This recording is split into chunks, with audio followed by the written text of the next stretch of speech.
Bien bonjour et bienvenue dans une autre revue très spéciale et aujourd'hui nous avons le Studio Series numéro 61 Sentinel Prime du film Transformers Dark of the Moon. Ce sale traître qui... ouais bon. On a tous vu le film, alors ouais, c'est Sentinel, il a eu son traitement Studio Series et il est vraiment superbe. Pas parfait, mais il est vraiment superbe. Donc, ouais, on a la boîte ici, rien de très particulier. On a, bon, son art robot ici du film. On a son visage de près ici, son art ici de lui du film. Et en arrière, nous avons le mode robot, le mode camion, pompier Rosenbauer.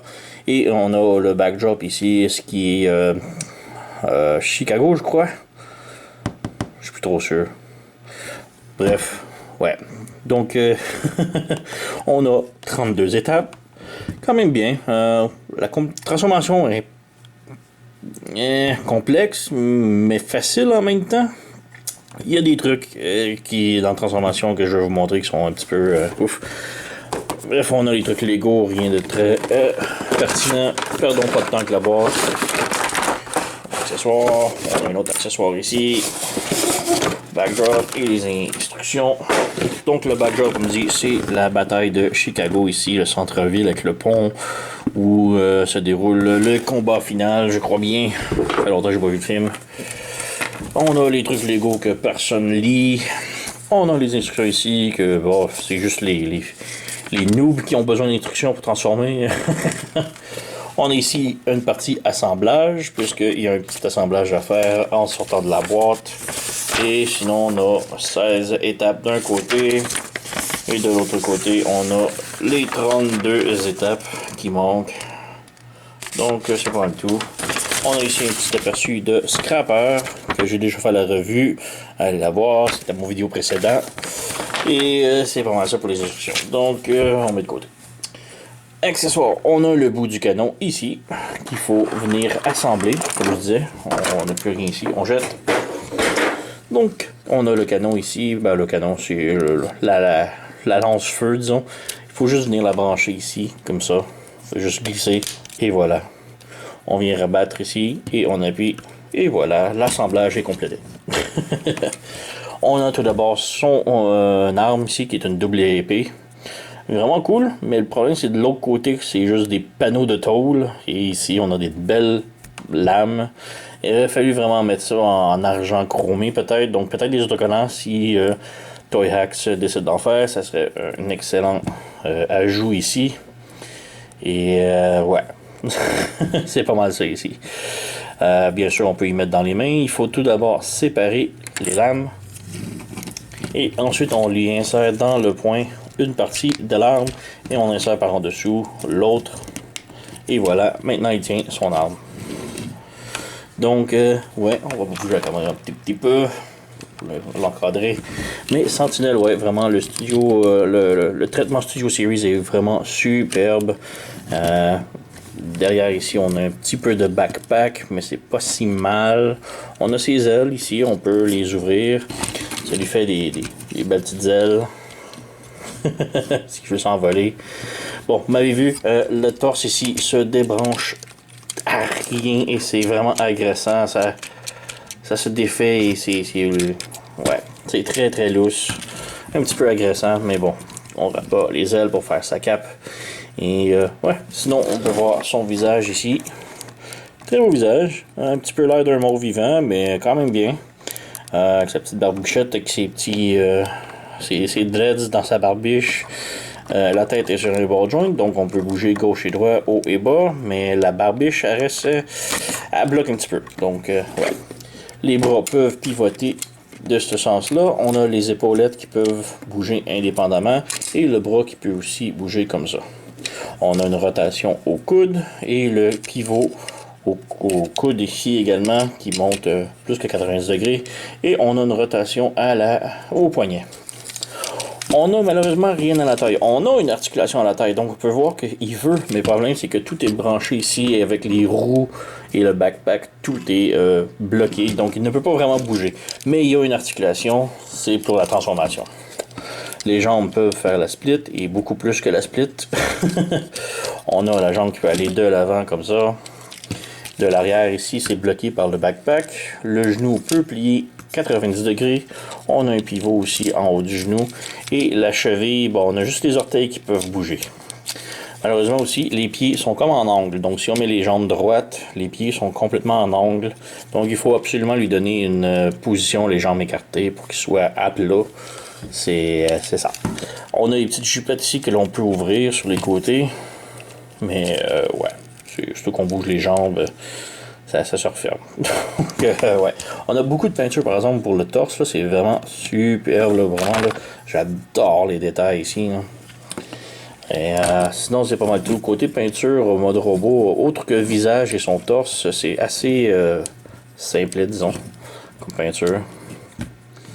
Donc, petite comparaison ici avec un autre Studio Series, on a le Bumblebee Off-Road, qui lui est un Deluxe, lui est un Voyageur, donc c'est très... ouais. Mais par contre, ça reste quand même à l'échelle, donc c'est quand même bien, j'aime ça pour ça. Autre comparaison que je veux faire ici, j'ai mon Leader Sentinel, que j'adore beaucoup, qui même à ce jour, je trouve qu'il tient encore très bien de lui-même. C'est toujours la version ultime selon moi de Sentinel. Je trouve toujours mieux que le Studio Series. Et ouais, bon, c'est un Leader Class, donc il est beaucoup plus gros, mais tout ce qui est de lui était absolument magnifique. Là. La transformation, le mode robot, tout de lui est superbe. Et on a-tu encore? Bon. Oh! Mes batteries fonctionnent encore. Après toutes ces années, les batteries fonctionnent encore. On a ici le Légende Sentinel. Donc, ouais, je n'ai pas le Voyager Deluxe qui est sorti il y a longtemps. C'était une abomination. C'était une horreur. Tellement que j'ai préféré avoir la version Légende que j'ai trouvée supérieure à la version Deluxe ou Voyageur MechTech dans le temps qui est sorti. Ah, c'était une horreur. Donc même la version Légende était 100 fois mieux. Côté transformation et look. Donc ouais. On va enlever. On va revenir avec eux plus tard. Autre transformation, j'ai Studio Series Bumblebee Optimus Prime juste ici. Et je crois que c'est le Dark of the Moon, je suis plus certain, c'est le Optimus ici. Donc, ouais, on peut voir, c'est quand même très bien la taille, là. Lui, ça me dérange pas que c'est une petite affaire, une demi-tête plus gros. Mais, ouais, vraiment très bien. Donc, on peut passer peut-être à la transformation. Et comme je dis, il y a des trucs pas tellement le fun avec la transformation, mais on va y revenir. Donc, tout d'abord, il faut lui enlever son arme. Comme ça. Et l'arme, on fait juste fermer les poignées comme ça, les mettre perpendiculaires, donc en angle droit, comme ça. On va y revenir. Pour les bras maintenant, on les met droit devant, comme ça. Et on vient fermer les épaulettes. Dans les épaulettes, il y a un petit peg et un trou, donc on vient brancher. Voilà. On branche, et comme ça. On vient au torse ici, on ouvre le torse comme ça. Et comme ça. Et j'adore vraiment le fait du faux chest, le faux plastron, disons, qui est vraiment très cool. Donc on vient ouvrir ces portes-là également. Et on vient ouvrir ces bras-là comme cela, sur le côté. On vient en arrière, on lève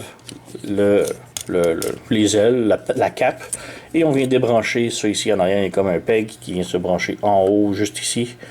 Donc on lève ça, et on fait pivoter la taille complètement comme ça. Maintenant on revient ici, on ferme la tête, comme ça.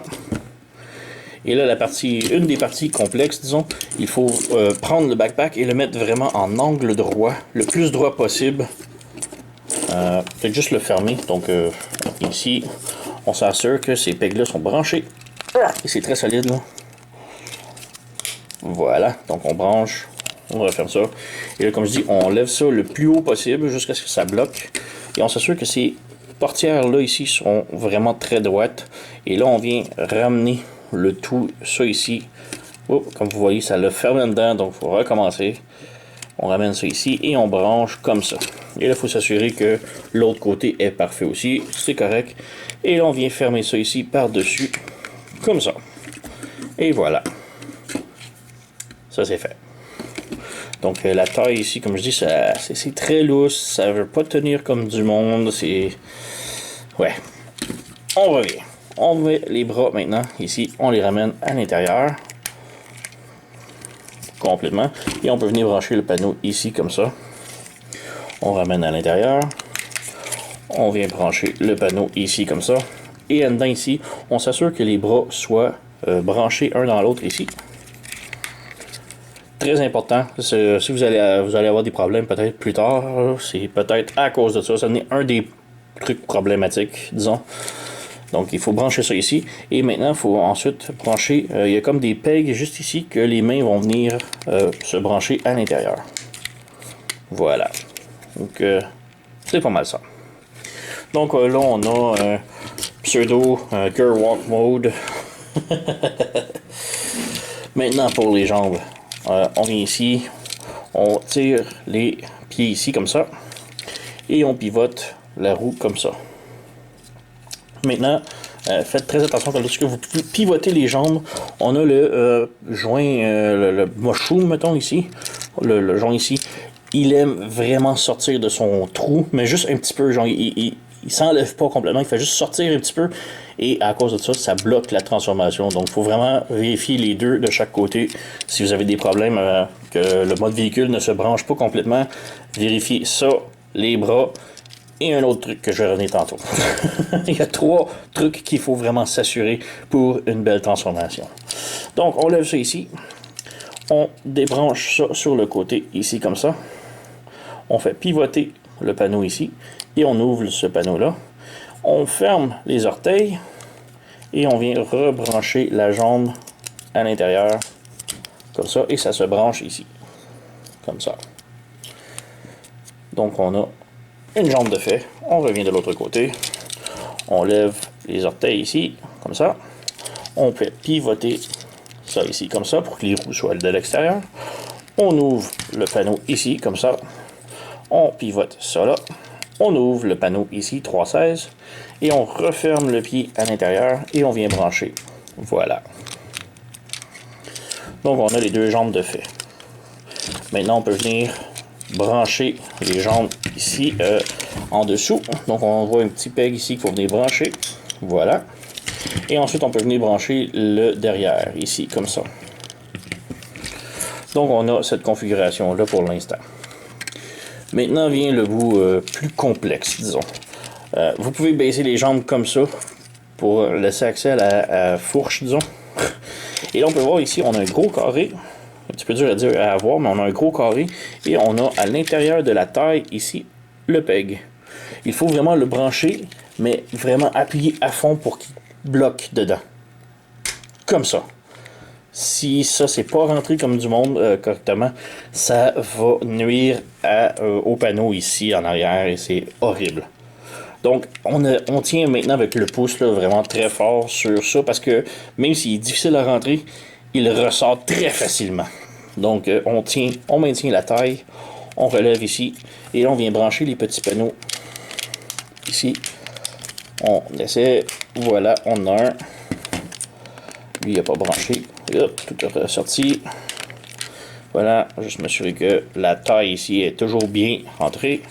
On va ici et on remet encore ici. Et encore là, même chose de l'autre côté. Voilà, et tout a éclaté. C'est ça qui est le bout le plus difficile. C'est tout enligné en fermant le tout parfaitement. Vous voyez, ça sort.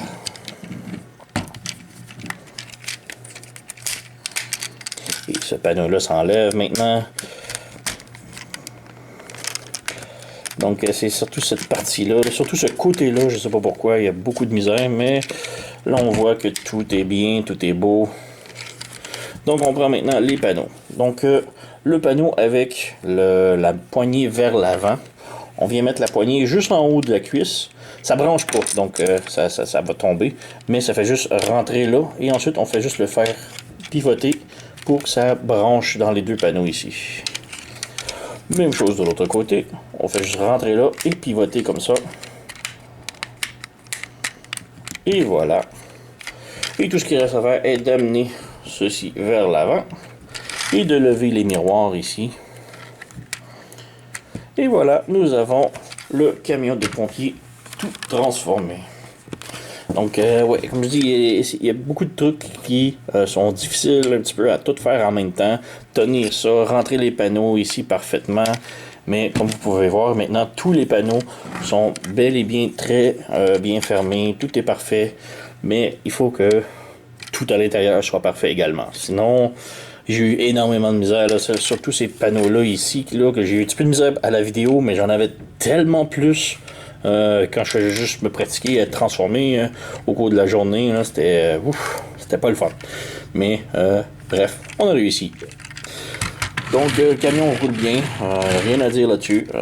Très bien, très belle représentation. Il manque un petit peu d'autocollant, mais c'est quand même très bien. On a quand même les tampons 316 et les marques. Ici, c'est Robin Bauer, quelque chose genre. Je suis pas un expert de ces genres de camions pompiers-là, mais vraiment superbe. Cette échelle ici, on a beaucoup de détails. On a le canon d'eau ici, que l'on peut lever. Malheureusement, il n'y a pas de pivot, donc ça ne tourne pas. Donc, un petit peu dommage. Mais bon, on a quand même énormément de petits détails ici dans le boyau d'arrosage. Donc, vraiment très cool. Et même chose en avant ici. Donc, vraiment superbe, pareil, le petit camion. Là. Donc, on peut faire une comparaison avec ses petits copains en mode véhicule. Donc, comparaison, j'avais oublié de montrer au début, mais ici on a le Earthrise Hoist qui va avec, qui est un petit peu trop gros pour qu'est-ce que c'est. Et le Studio Series Bumblebee Off-Road qui, je suis pas un expert, mais il me semble que la Jeep est un petit peu trop grosse pour ce genre de camion de pompier là. Un petit peu la caméra. Mais ouais. Sinon, on a ici le Optimus Prime de Bumblebee en Studio Series. Et je crois, comme je disais, je crois que c'est le Dark of the Moon ici, Optimus Prime. Je suis pas tellement certain, mais il me semble que c'est ça. Donc, quand même bien. Encore là, je suis pas un expert à savoir si ces vannes-là sont à l'échelle du camion de pompier. Je crois pas. Mais peu importe. Quand même. Très beau camion. Et sinon, la comparaison ici, on a le Leader Class Sentinel Prime de là, des années du film dans le temps. Et le petit Légende. Donc, ouais, j'avais oublié à quel point que lui était un truc à transformer. Là, c'était. Ouais. Mais vraiment, quand même très bien pour le Studio Series. Là. Je trouve que lui, ça reste quand même le parfait. Et c'est lui qu'il faut avoir dans sa collection. Là. Le Leader Class est absolument sublime. Bon, le Legend est quand même mieux que le Deluxe ou le Voyageur dans le temps. Mais ça reste que c'est un Légende. Mais le Studio Series, quand même, ici, est vraiment très bien. Je le suggère fortement, il est très beau, quand même le fun à transformer, le mode robot est vraiment superbe, le mode camion est quand même superbe aussi. Faut juste faire attention ici, comme je disais, il y a les trucs là, les panneaux ici, surtout ici en arrière, là, et en arrière ici, ça ne voulait pas se transformer comme du monde.